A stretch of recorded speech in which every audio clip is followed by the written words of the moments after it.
저는 30대 후반 초등학생 딸을 키우는 워킹맘입니다. 요즘은 옛날과는 달리 육아와 일을 병행하는 엄마들이 참 많죠. 처음엔 저도 둘 다 해낼 수 있을까 참 걱정과 고민이 많았어요.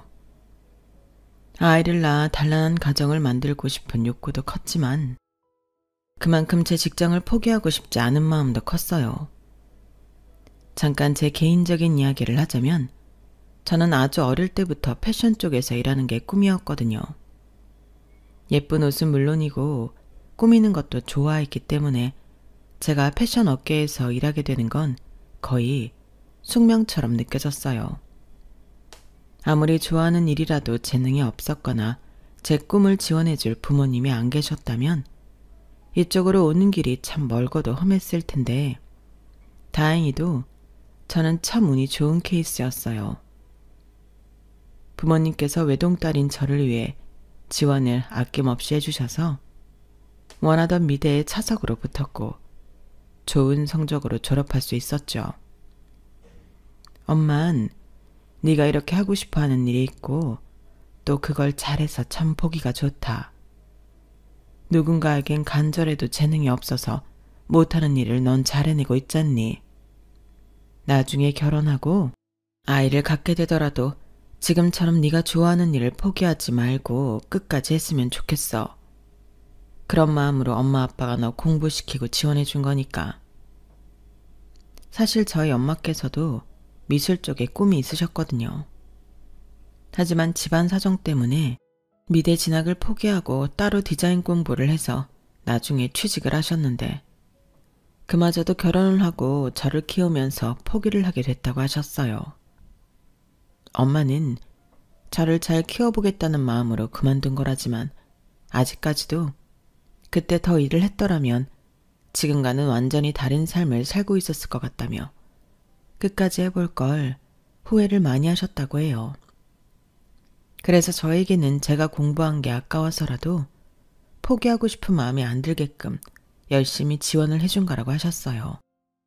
그런 이야기를 늘 듣고 자라서인지 저도 마음 한구석에 어떤 인생을 살게 되더라도 내 일을 포기하지 말고 살아야겠다는 생각이 있었죠.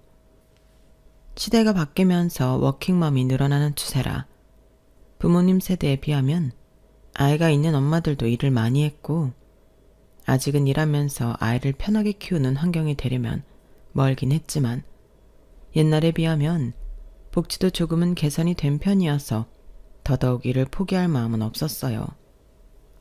예쁜 딸을 갖고 1년 정도는 어쩔 수 없이 육아휴직을 해야 했지만 육아를 하면서도 트렌드에 뒤처질까 싶은 불안한 마음에 늘 틈틈이 공부는 해두었던 것 같아요. 덕분에 매일 잠 부족에 시달리고 체력적으로 많이 지치기는 했지만 복직을 했을 때 적응을 하기에는 생각보다 어려움이 크지 않았죠. 윤 과장님은 전에 일할 때도 느꼈지만 정말 독하신 것 같아요. 어쩜 이러세요? 제가 뭘요? 그 독하다는 말은 칭찬인 거죠? 아우, 그럼요. 보통 육아휴직 쓰다온 여직원들 보면 감 다 떨어져서 말이 안 통하던데. 윤 과장님 보면 일을 쉬다 온 사람 같지가 않아서요. 1년 쉰 것도 미안한데 기껏 돌아와서 짐 되면 쓰나요. 트렌드가 생명인 곳인데 뒤처지면 안 되니까 틈틈이 공부하고 지냈어요. 역시 대단하십니다. 근데 애는 어떻게 하시고요? 1년 키운 걸로 돼요? 1년 키운 걸로 되겠어요? 적어도 엄마 손으로 2년은 키우고 어린이집도 3살부터 보내는 걸 권장하던데 이놈의 회사가 육아휴직 오래 쓰면 눈치 주고 갔다 오면 내 책상에 없어져 있네 어떤 애 괴담이 나더니 어떻게 맘 편히 2년이나 쉬어요. 둘 중에 하나는 포기를 해야지. 그래서 자식 포기한 거예요? 내가 자식을 포기한 게 아니라 회사가 포기시킨 거죠. 복직을 하니 피곤한 게 한두 가지가 아니었어요. 저와 입사 동기이자 라이벌이었던 사원들은 저의 복직을 달가워하지 않는 눈치였거든요. 처음에는 제가 복직을 해봤자 감은 있는 대로 떨어져서 재구실을 못할 줄 알고 별로 경계하는 느낌이 없었는데 금방 적응하고 맡은 프로젝트를 수행하는 모습을 보더니 금방 위기감을 느꼈는지 제게 별의별 선 넘는 소리를 다 하더라고요.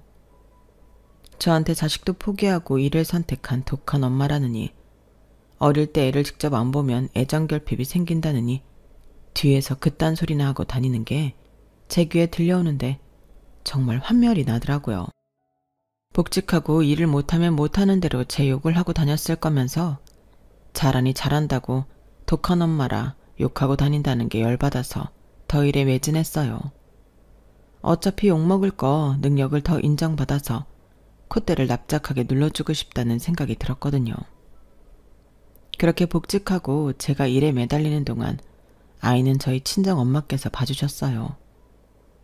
지난 1년간 젊은 제 손으로 직접 아이를 보는 것도 정말 온몸에 골병이 들고 힘들었는데, 제 딸 키우는데 나이 든 부모님 손까지 빌리고 싶은 생각은 정말 없었지만 현실적으로 정말 그것 말고는 좋은 방법이 없더라고요. 시터를 쓰면 그만이긴 했겠지만 막상 엄마가 되고 나니 매번 뉴스에 실리는 베이비시터의 아동학대 사건들이 더 눈에 들어오고 신경이 쓰이더라고요. 부잣집 사이에서 아이를 잘 돌보는 걸로 소문난 베이비시터가 사실은 분유에 수면제를 타서 아이들을 재우고 있었다는 사실이 뉴스에 실린 날, 저는 염치불구하고 친정엄마께 1년만 아이를 봐달라고 부탁할 수밖에 없었어요. 제가 아무리 일이 중요해도 그런 리스크를 지고 싶진 않았거든요. 대신 시터들이 버는 것보다 훨씬 부모님께는 더 잘해드리기로 했죠. 뭐 그런 걸 그렇게 죄인처럼 부탁해. 할머니 할아버지가 손녀딸 봐주는 게 그렇게 못할 일도 아니고. 그래도요, 제가 제일 포기 안 하겠다고 엄마 아빠 고생시키는 것 같아서 좀 마음이 안 좋아서요. 이기적인 것 같기도 하고. 아무렇지도 않게 애 맡기고 당연한 듯 굴고 미안한 줄도 감사한 줄도 모르면 그게 이기적인 거지. 엄마가 옛날부터 말했지? 네 일 포기하지 말라고. 너 그렇게 잘 먹고 잘 살라고 공부시킨 건데 네가 애 본다고 일 그만둔다 하면 엄마야말로 그 꼴 보기 싫어서 네가 부탁 안 해도 애 봐준다고 했을 거야. 그런 쓸데없는 걱정 말고 넌 네 일에나 집중해. 애는 퇴근하고 와서 신경 쓰면 되니까. 이해해줘서 감사해요, 엄마. 고맙긴 부모 자식 간의 별말을. 저희 아버지는 어릴 때부터 회사 일에 매진하시느라 가정을 거의 못 살펴보셨던 분이라 육아에는 거의 문외한이셨어요. 뭐 저희 아버지가 특별히 그랬다기보단 저희 부모님 세대가 다 그런 환경일 수밖에 없기는 했죠. 아무튼 그랬기 때문에 말이 부모님에게 아이를 맡기는 거지 사실상 친정엄마 혼자 아이를 봐주는 거나 다름없었어요. 그래서 남편과 상의해서 부모님께 드리기로 한 용돈 외에도 제 몫의 용돈에서 엄마를 따로 더 챙겨드렸어요. 엄마께서 저를 얼마나 지극정성으로 키우셨는지 알기 때문에 더 챙겨드리고 싶었던 것도 있었죠. 아무튼 친정엄마 덕분에 저는 일에만 몰두할 수 있었고 아이도 안심하고 맡길 수가 있었어요. 그렇게 친정 부모님께 아이를 온전히 맡겼던 1년이 금방 지나가고 아이는 어린이집에 들어가게 됐어요. 저희 회사 바로 앞에 작은 어린이집이 하나 있어서 출근하면서 아이를 맡겼다가 어린이집이 끝날 때쯤 친정 부모님께서 픽업했죠. 사실은 아이를 종일반에 맡기고 제가 퇴근할 때 데려오면 딱 좋았지만 이게 한번 친정 부모님께 맡기고 나니 어린이집에 종일 맡기는 것도 괜시리 불안해지더라고요. 아유, 우리가 애 잘 보고 있었는데 뭐하러 애를 어린이집에 하루 종일 맡겨. 그것도 애 좀 크면 맡겨야지. 저렇게나 어린데. 우리가 못 보는 것도 아니고 힘 닿는 데까지는 도와줄 테니까 종일반은 하지 마. 부모님께서도 그건 긋고 말리시더라고요. 그래서 못 이기는 척 아이 퇴원 후는 다시 친정 부모님께서 맡아주시게 됐어요. 그래도 온정일 보던 때보다는 자유시간도 많이 생겨서 친정 부모님께서도 훨씬 수월하게 아이를 보셨던 것 같아요. 그렇게 친정 부모님 덕분에 4, 5년간은 남의 손에 아이 맡길 걱정 없이 지냈죠. 그런데 아이가 6살이 되던 해 갑자기 예상치 못한 일이 터졌어요. 더운 여름날 아이 손을 잡고 산책을 나가셨던 엄마께서 쓰러지신 거예요. 회사에서 친정아빠의 연락을 받고 병원에 쫓아가니 원인은 급성 뇌경색이었어요. 다행히 산책 당시 아빠와 함께 계셨기 때문에 비교적 빨리 병원에 도착해 치료를 받으셨어요. 빨리 대처한 만큼 호전도 빨랐지만 그런 일을 겪고 나니 더 이상 아이를 맡기기가 힘들더라고요. 장모님한테 아이 맡기는 건 무리지 않아? 내가 우리 부모님한테 한번 여쭤볼까? 남편도 걱정스러웠는지 먼저 좋은 제안을 해줬어요. 그런데 친정 부모님께는 죄송스러운 말이지만 이상하게 시댁에 아이를 맡기는 건 영 내키지가 않더라고요. 시댁은 시댁이다 보니 아이를 맡기다 보면 부딪힐 일도 너무 많아지고 이런저런 연락도 주고받아야 하니 아무래도 마음이 불편한 건 사실이었어요. 아니야, 내가 어떻게든 케어해볼게. 솔직히 이만큼 키워주신 것만 해도 감사하지. 우리 유진이 이제 말도 잘하고 잘 뛰어다니는데 이 정도면 다 큰 거지. 굳이 더 남의 손에 맡겨야 하나 싶긴 해. 회사 앞 어린이집 종일반도 있으니 별로 걱정될 건 아니었어요. 6살이면 어린이집 체류 시간이 좀 길어져도 아주 어린 건 아니니 괜찮지 않을까 싶기도 했고요. 유진아, 오늘 어린이집은 어땠어? 안 심심했어? 선생님이랑 친구들이랑 놀아서 별로 안 심심했는데 재미있었어. 그래? 유진이가 좋아하는 친구들 많이 있었어? 응, 맨날 나 혼자 일찍 집에 가서 심심했는데 애들이 이제 같이 있는다고 좋아했어. 선생님들이랑 그림도 그리고 춤도 추고 낮잠도 같이 잤어. 그래? 다행이다. 유진이가 싫어하면 어떡하지 걱정했어. 딸은 갑자기 할머니 할아버지와 떨어져 지내겠는 걸 납득하지 못한 것 같았지만 금방 종일반 생활에 적응했어요.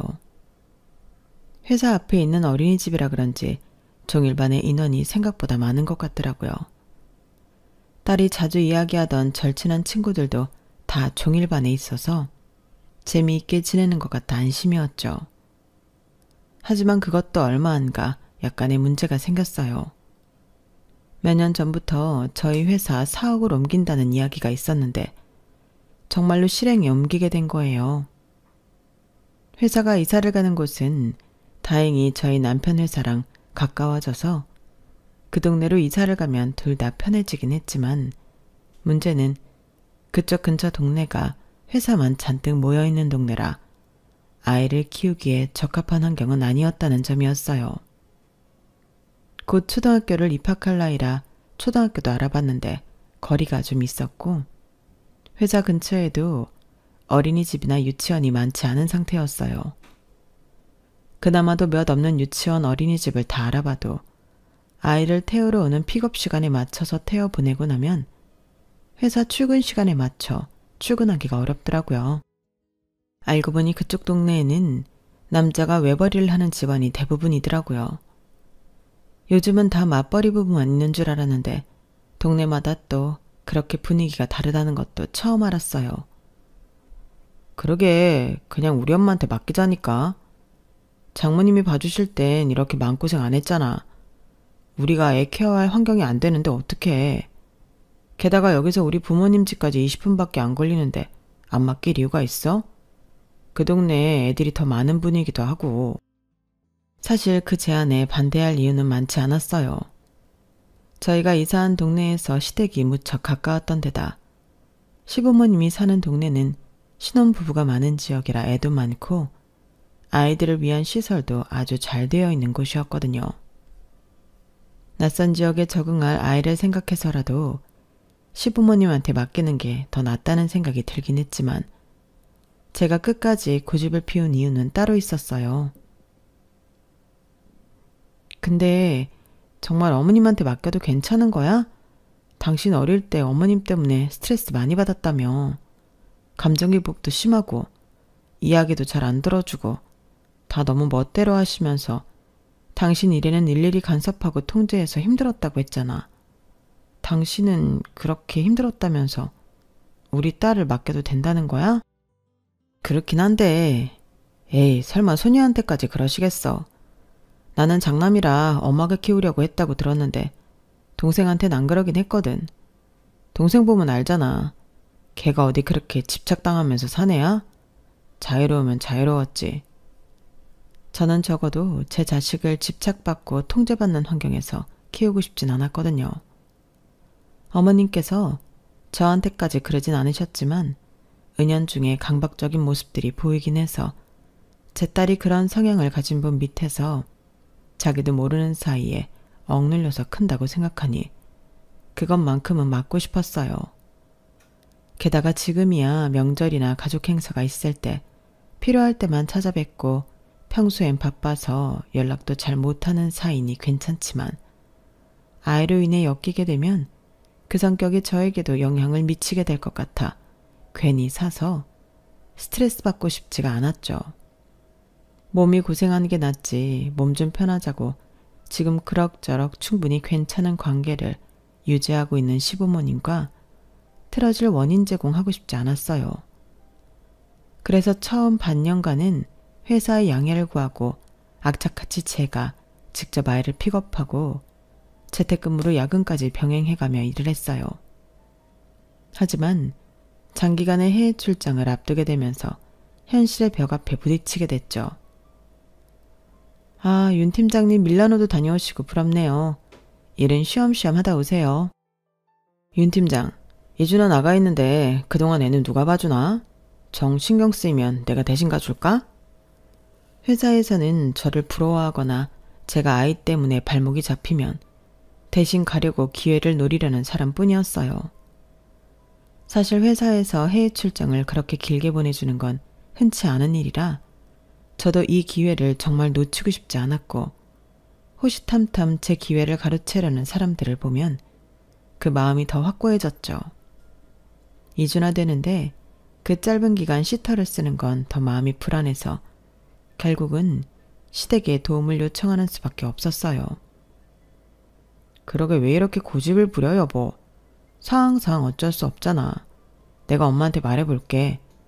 엄마 맨날 유진이 보고 싶어 하시는데 잘됐다. 남편 말대로 시댁에서는 저희가 2주간 아이를 맡아달라고 부탁드리니 굉장히 좋아하시는 눈치였어요. 아우, 우리 유진이 보고 싶었는데 잘됐네. 유진이 걱정은 하지 말고 출장 잘 다녀와. 감사합니다, 어머님. 선물 많이 사올게요. 유진이 좀 잘 부탁드려요. 별 걱정을. 조심히 다녀오기나 해. 그렇게 아이를 시댁에 2주 동안 맡기게 됐어요. 시차가 달라서 연락을 주고받기 힘들긴 했지만 2주 동안 어머님은 꽤나 충실하게 아이가 어떻게 놀고 있는지 사진을 보내주시더라고요. 남편도 퇴근하면 아이의 시댁에 가서 아이와 시간을 보내는 것 같아 안심이었죠. 아무리 그래도 핏줄인데 제가 괜한 걱정을 한 것 같다는 생각마저 들더라고요. 무엇보다도 가장 궁금했던 건 아이의 반응이었어요. 완전 좋았어. 할아버지가 맨날 놀아주고 할머니는 맛있는 거 맨날 해주셨어. 엄마, 나 이제 할머니 할아버지 내서 살아? 어? 아니, 이제 우리 집으로 가야지. 엄마가 유진이 데리러 온 건데 우리 집보다 할머니네가 더 좋은데 여기서 지내면 안 돼? 어? 왜? 그렇게 좋았어? 집에 가면 친구도 없고 엄마 아빠도 없고 심심해. 나 여기서 지낼래. 평소에 때 같은 걸 쓰는 아이가 아닌데 그날은 그답지 않게 때를 쓰더라고요. 유진아, 할머니 할아버지도 생각해야지. 유진이랑 맨날 같이 있을 수도 없고 엄마 외국 간 동안만 봐주신 거야. 할머니 할아버지 좋아서 그런 거면 자주 놀러오면 되지. 그래도 집에 가기 싫은데. 아이가 유독 집에 가기 싫어하는 모습을 보니 마음이 조금 아프더라고요. 그동안은 내색 안 했지만 많이 외로웠나 보다 생각이 드니까 너무 미안했어요. 새로 이사 온 동네는 예전처럼 좋아하는 친구도 없고 항상 외할머니, 외할아버지와 지내던 아이라 그게 습관이 되어서인지 딸 입장에선 회사 끝나고 집에 오면 피곤해서 뻗어있느라 아이를 잘 놀아주지도 못하는 저희 부부보다는 친가든 외가든 조부모님과 함께 있는 게 나은 모양이었어요. 그래서 아이를 위해 큰 결심을 하기로 했죠. 지난 2주간 시부모님이 보여주신 모습도 생각보다 섬세한 느낌이라 믿고 맡겨도 될 것 같다는 생각이 점점 들었어요. 아, 우리도 유진이랑 갑자기 헤어지려고 하니 영 아쉽네. 언제든 애 맡길 일 있으면 맡겨라. 우리도 나이 들어서 요새 재밌는 일도 하나 없고 둘만 있는 것보단 유진이랑 있는 게 훨씬 덜 적적하고 좋구나. 시부모님께서도 아이와 떨어지는 걸 무척이나 아쉬워하는 모습에 그동안 제가 남편 어린 시절 이야기만 듣고 시부모님에 대해 너무 부정적으로만 생각했나 싶은 생각이 들더라고요. 따지고 보면 저한테도 딱히 시댁살이 한번 시킨 적 없는 분들이었고 남편 말대로 자식 대하는 것과 손주 대하는 건 또 다른 문제인 것 같더라고요. 그래서 얼마 못 가 제가 큰 프로젝트를 맡게 되면서 그때부터 좀 더 본격적으로 시부모님께 아이를 맡기게 됐어요. 유진아, 엄마가 요즘 바빠서 우리 유진이한테 신경을 많이 못 써준 것 같아서 미안해. 아니야, 나 할아버지 할머니랑 잘 놀고 있어. 걱정하지 마, 엄마. 그래? 근데 너는 할아버지 할머니가 그렇게 좋아? 외할머니 외할아버지는 안 보고 싶어? 외할아버지랑 외할머니도 보고 싶긴 한데 나는 친할머니네가 더 좋아. 그래? 왜? 외할머니는 무서울 때도 많았는데 친할머니는 나한테 엄청 잘해주셔. 맨날 예쁘다고 하고 예쁜 것도 사주고 맛있는 것도 많이 사주고 그래서. 그래? 엄청 잘해주시나 보네. 아이 키운다고 고생한 건 저희 부모님도 마찬가지인데 아이가 친가 쪽이 더 좋다고 하니 내심 서운하면서도 단순하게 시부모님이 아이를 정말 잘 봐주시긴 하나 보다 생각했어요. 그도 그럴 게 아이의 말뿐만이 아니라 눈에 보이는 것들이 있었거든요. 저희 딸이 워낙에 어릴 때부터 입이 짧은 편이라 저나 저희 친정 부모님이 아무리 밥을 든든히 먹이려고 해도 안 먹고 도망다니기 일쑤라 늘 빼빼 마른 체형이라 걱정이 많았어요. 그런데 시댁에 맡기기 시작한 지 얼마 안 돼서 아이 얼굴에 통통하게 살이 오르더라고요. 어린아이답게 살이 붙는 모습을 보니 너무 귀엽고 보기 좋았어요. 그땐 아이가 마음도 편하고 밥도 잘 먹으니 살이 붙는구나 라고만 생각을 했죠. 게다가 아이가 눈에 띄게 성격이 밝아진 것도 있었어요. 예전에는 아무래도 부모인 저희 부부가 집에 잘 안 붙어 있고 야근한다고 밤늦게 와서 아이를 보니 좀 위축되어 있는 느낌이었는데 시부모님께서 어화둥둥을 해서 그런지 얌전하던 아이가 왈가닥처럼 성격이 변하더라고요. 그것도 나쁜 변화라기보다는 표정도 밝아지고 발랄해진 모습이 보기 좋아서 별 생각 없이 받아들였던 것 같아요. 그런데 어느 날 유치원에서 청천벽력 같은 연락을 받았어요. 유진이 어머님이시죠? 저 한빛유치원 선생님인데요. 유진이가 최근에 아이들을 좀 때리고 다녀서요. 네? 그게 무슨 말씀이세요? 아이들을 때리고 다닌다고요? 네, 혹시 처음 들으세요? 유진이 할머님께 여러 번 말씀드려서 어머님도 알고 계신다고 하셨는데 전 처음 듣는 소리예요. 유진이가 애들이랑 싸웠나요? 가만히 있는 아이들을 때리는 건가요? 네, 예전에는 안 그랬는데 요즘은 친구들이 마음에 안 들게 한다 싶으면 툭 하면 때려서 애들을 울리더라고요. 제가 몇 번 그러면 안 된다고 말리다 언성을 높인 적이 있는데 그 다음날 할머님이 찾아오셔서 유치원을 뒤집었었어요. 네가 뭔데 우리 손녀딸을 혼내냐면서요. 혹시 이것도 모르고 계셨을까요? 네, 제가 요즘 일 때문에 워낙 바빠서 그런 일이 있었다는 건 상상도 못했어요. 세상에, 죄송해요, 선생님. 아니에요. 어머님이 사과하실 일은 아니죠. 아무튼 저는 이런 상황들이 어머님과 다 공유되고 있는 줄 알았거든요.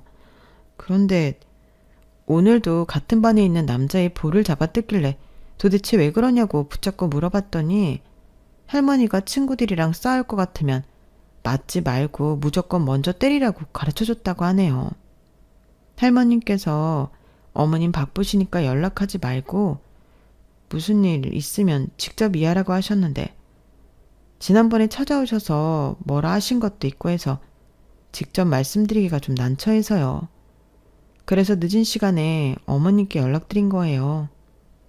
어머나, 전 그런 일이 있는 줄도 모르고 알려주셔서 감사해요. 제가 일이 늦게 끝나서 회사에 있는 시간 동안은 외부 일에 신경을 많이 못 쓰다 보니 어머님이 얘기를 안 하셨나 봐요. 제가 어머님이랑 이야기 나눠볼게요, 선생님.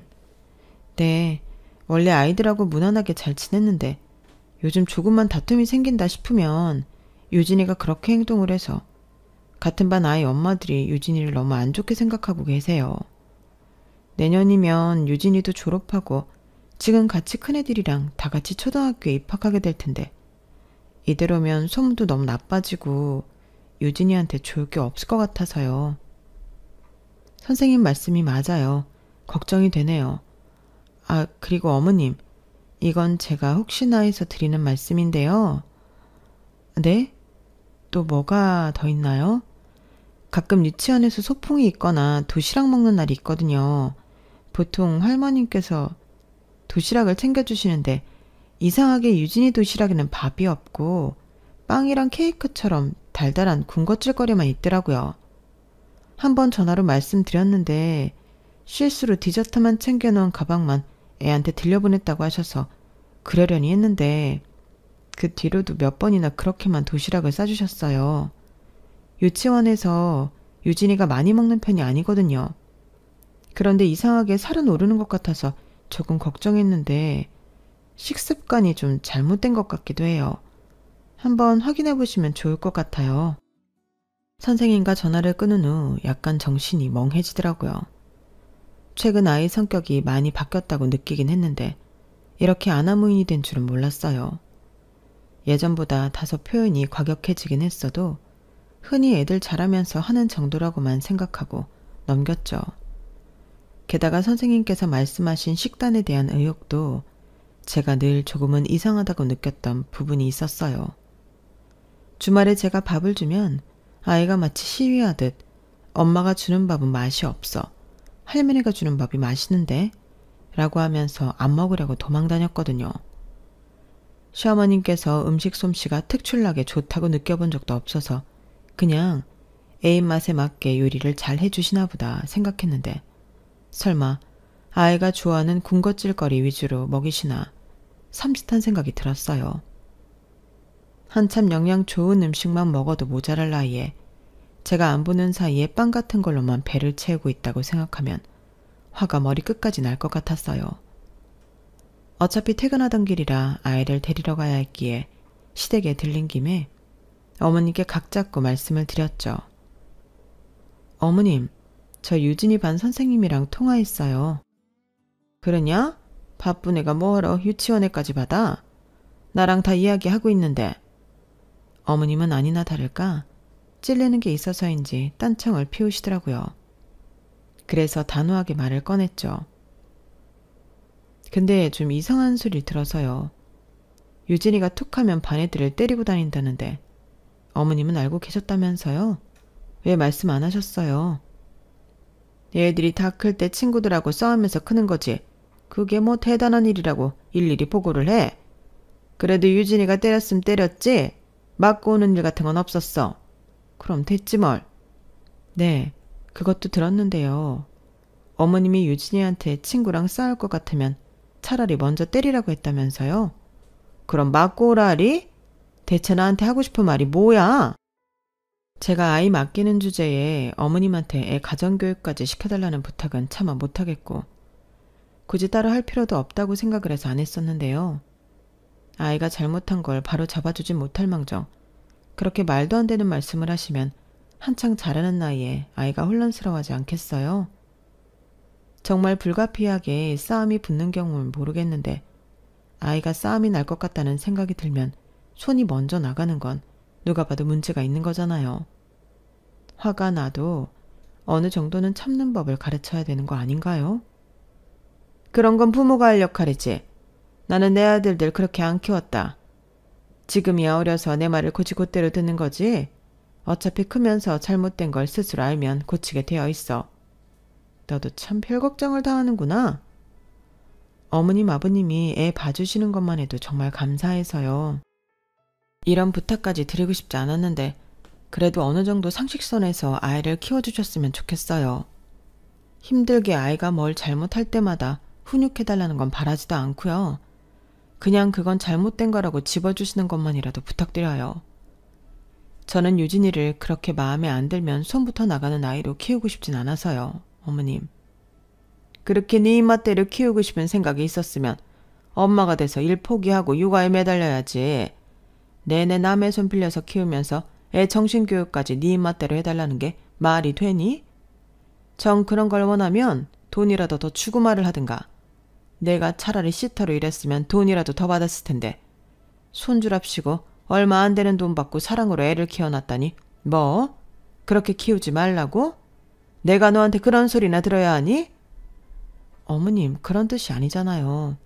그리고 저희 다 시터들 월급 알아보고 어머님께 돈 드리는 거예요. 저희도 부모님이라고 은근히 돈 아끼려고 깎아서 드리고 그런 건 없어요. 오히려 더 드리면 더 드렸죠.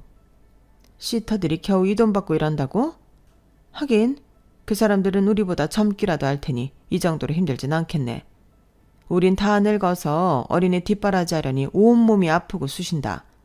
애 밥해 먹이고 뒤치다꺼리 하는 것만 해도 감사하게 여겨. 내가 내 손주 구박하는 것도 아니고 좀 오아둥둥 키웠다고 뭐라 하는 건 좀 아니지 않니? 어머님과 그걸로 꽤 길게 논쟁을 한 것 같은데도 어머님은 뜻을 굽힐 생각이 없어 보이셨어요.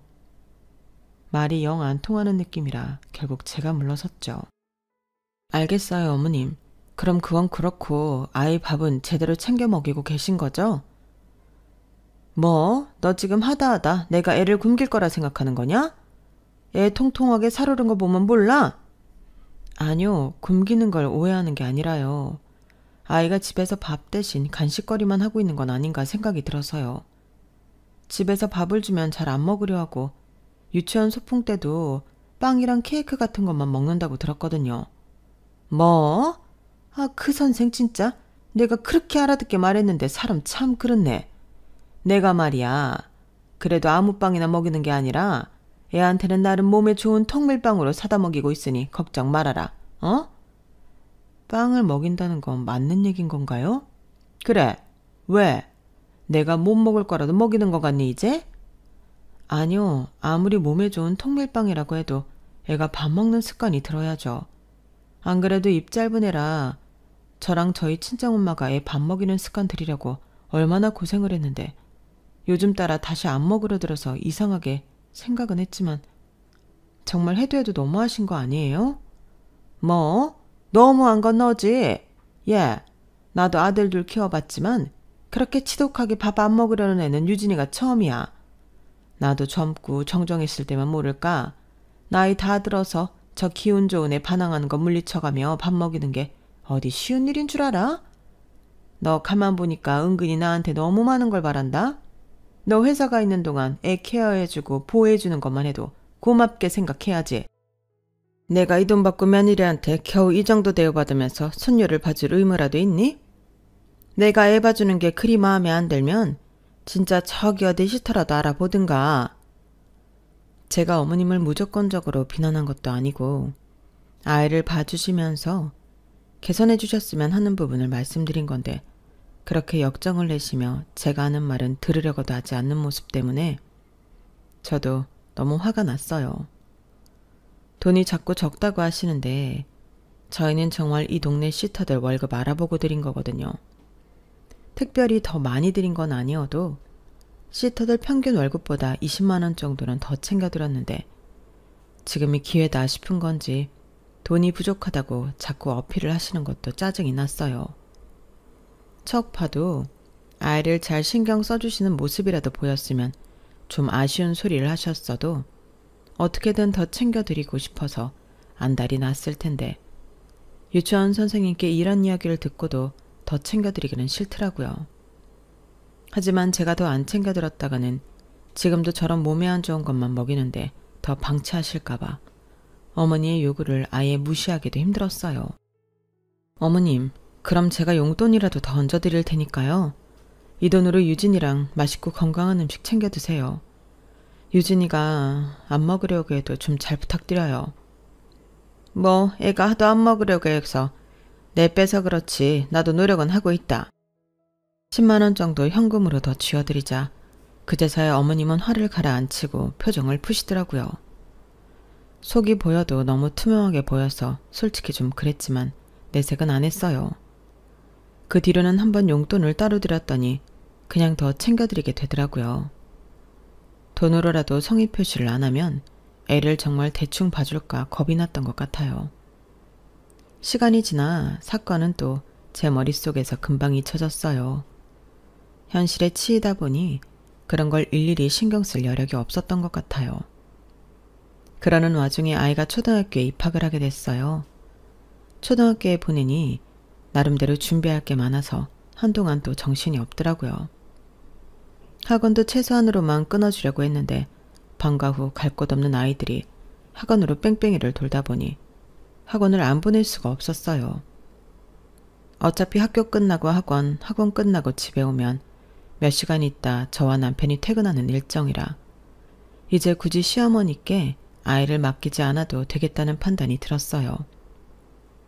어머님, 저희 유진이 이제 집에서 통학시킬게요. 그동안 정말 감사했어요. 뭐? 그래도 아직 저학년인데 보호자가 필요하지.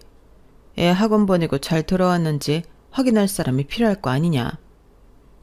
유진이 다니는 학원들이 집에다 다 10분 이내라서요. 굳이 보호자까지는 필요 없을 것 같아요.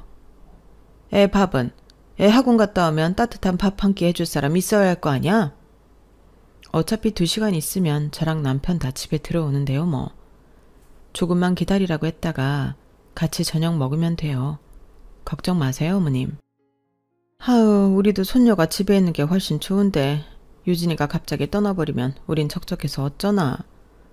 그래도 그동안 유진이 돌본다고 자유롭게 지내시지도 못하고 힘드셨을 거 아니에요. 이때까지 봐주신 것만 해도 너무 감사한데 더 폐를 끼칠 수는 없어요. 아유, 그래도 그렇지. 우리 유진이 보고 싶어 어쩌나. 그럼 자주 놀러 오세요 어머님. 놀러 오셔서 같이 저녁 식사도 하고 그래요. 아유, 알겠다 그래.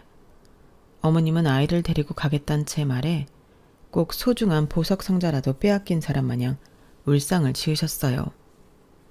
약간 삐뚤어진 생각일지도 모르겠지만 저는 그 태도에서 묘하게 유진이가 아니라 유진이를 돌봄으로써 나오는 돈이 끊긴다는 생각에 그런 표정이 나온다는 생각이 들더라고요.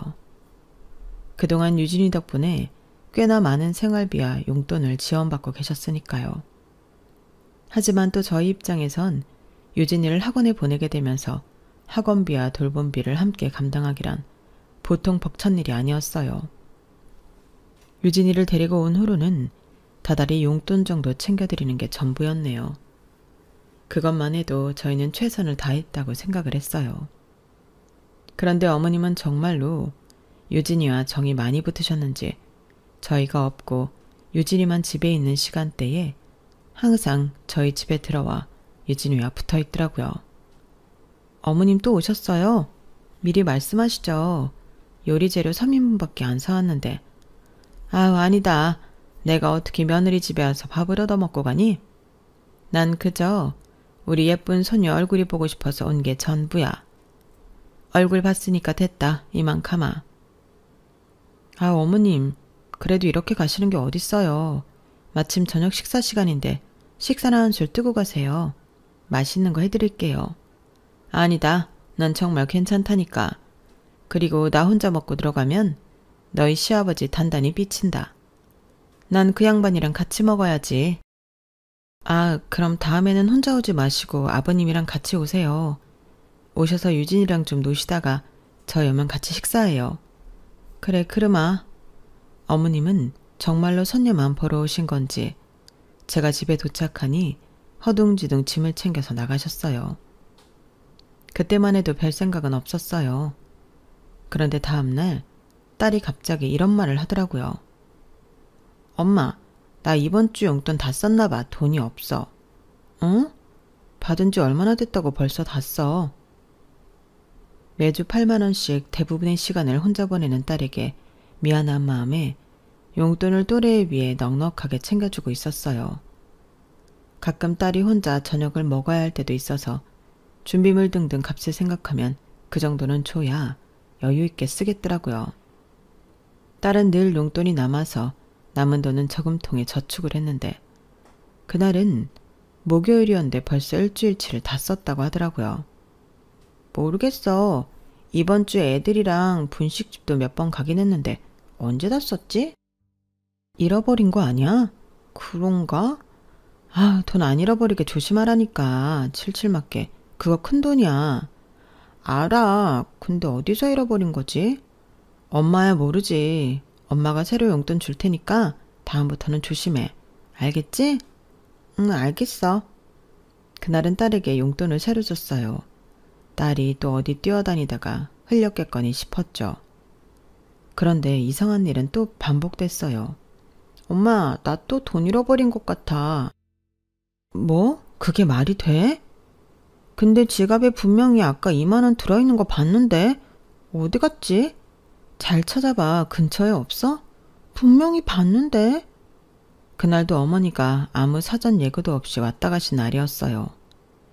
돈이 없어질 일이 별로 없는데 하필이면 어머님이 왔다 가신 날마다 돈이 없어진다는 게 좀 이상했죠. 어머님 혹시 유진이 방 책상 근처에서 2만 원 주운 적 있으세요? 뭐? 내가 그걸 왜 주워? 아, 유진이가 없어졌다고 했어요. 혹시나 해서 여쭤봤어요. 그걸 왜 나한테 물어봐? 뭐 설마 나 의심이라도 하는 거야? 아니요, 그럴 리가요. 그런 거 아니에요. 나 참 별 질문을 다 받아보겠네 정말. 어머님의 반응을 확인할 겸 살짝 떠봤는데 어머님은 거의 역정을 내시더라고요. 긴가민가해서 의심은 걷었어요. 고작 2만 원 때문에 애 지갑에 든 돈에 손을 댔을 거라곤 생각 안 했거든요. 그런데 아이가 자꾸만 용돈이 없어졌다고 하더라고요. 처음 몇 번은 어머님을 의심했지만 어머님이 집에 다녀가지 않은 날에도 그런 일이 생기니 어머님은 아닌 것 같다는 생각이 들었어요. 너 용돈 부족해서 그래? 그런 거면 그냥 엄마한테 더 달라고 말을 해. 뭘 자꾸 없어졌다고 하는 거야. 아니 진짜라니까. 진짜 없어졌어. 미치겠네. 집인데 어디서 없어졌다는 거야. 나도 모르겠어. 다 써놓고 없어졌다고 하는 거 아니야?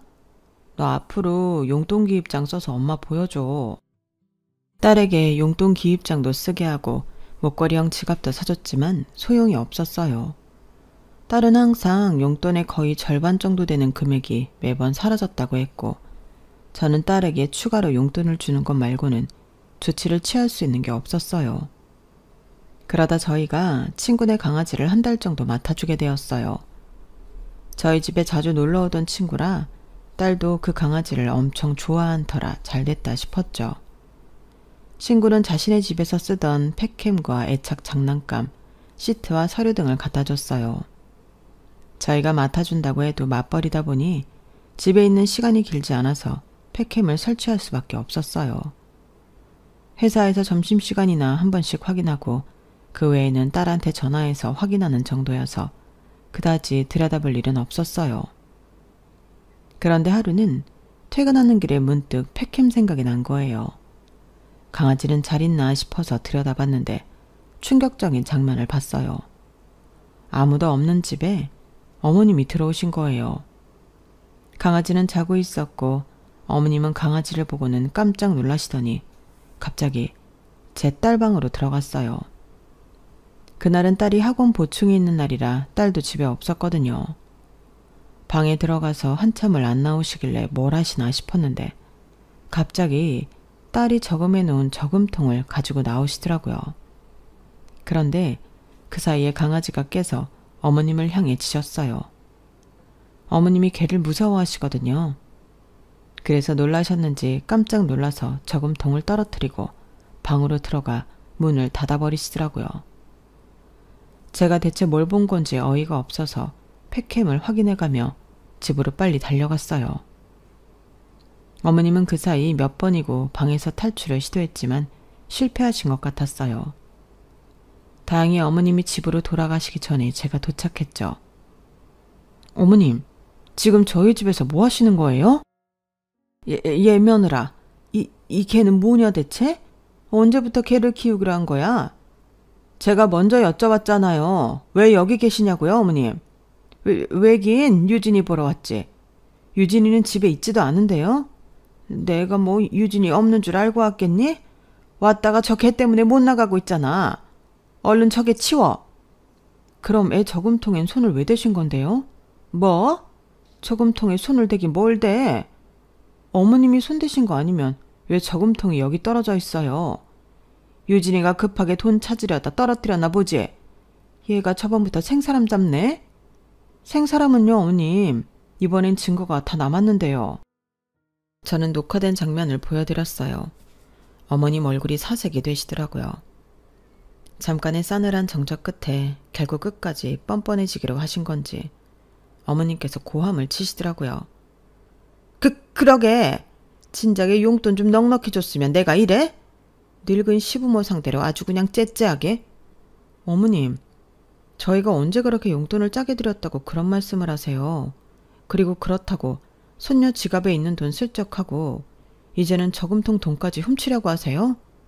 째째한 건 제가 아니라 어머님이죠. 이거 남편이나 애가 알았음 어쨌을 뻔했어요. 뭐? 너 지금 나 협박하는 거야? 협박은요. 가족들도 알 건 알아야죠. 너 이 나쁜 년? 나쁜 년이요? 제가요? 누가 나쁜지 가족들한테 한번 물어볼까요? 아, 아버님은 어머님 이러는 거 아세요? 야, 너 정말? 네가 원하는 게 뭐야? 어? 치사하게 협박하지 말고 말을 해. 전 어머님이 저희 집 좀 그만 드나드셨으면 좋겠어요. 더 이상 유진이 맡기지도 않는데 너무 불편해요. 지켜야 할 선만 잘 지켜주시면 저도 오늘 일 이야기 안 할게요. 넌 내가 그렇게 꼴보기가 싫으냐? 말씀은 똑바로 하셔야죠. 선은 어머님이 넘으셨어요. 집에 몰래 숨어 들어와서 딸 주는 용돈 훔쳐가는 시어머님이 꼴보기 좋은 며느리가 세상에 어디 있나요? 그래, 너 잘났다. 썩 꺼져줄 테니까 저 개나 얼른 치워. 네, 어머님. 명절에 찾아뵐 테니까 당분간 뵙지 말아요. 너 명절에도 오지 마. 나도 너 얼굴 보고 싶지 않으니까. 정말요? 그럼 저야 좋죠. 조심히 가세요.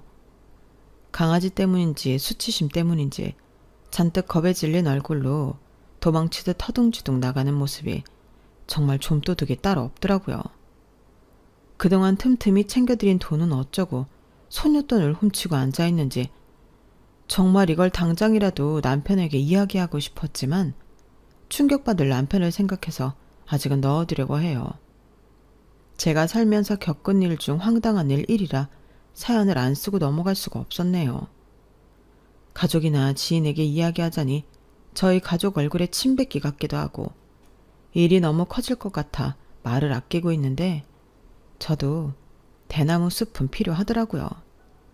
이걸 약점 잡혀서 그런지 시어머님은 더 이상 저희 집을 제 집 드나들듯 드나들거나 용돈에 관한 이야기는 일체 꺼내지 않으시더라고요. 나쁘끄러운 일이긴 해도 차라리 다행인 것 같아요. 팩캠 덕분에 우연히 증거까지 딱 잡혔으니 아마 시댁 때문에 괴로울 일은 평생 없을 것 같네요. 제 사연을 들어주셔서 감사합니다.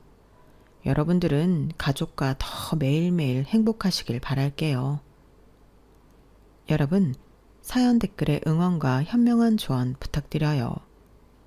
좋아요와 구독은 저에게 큰 힘이 됩니다.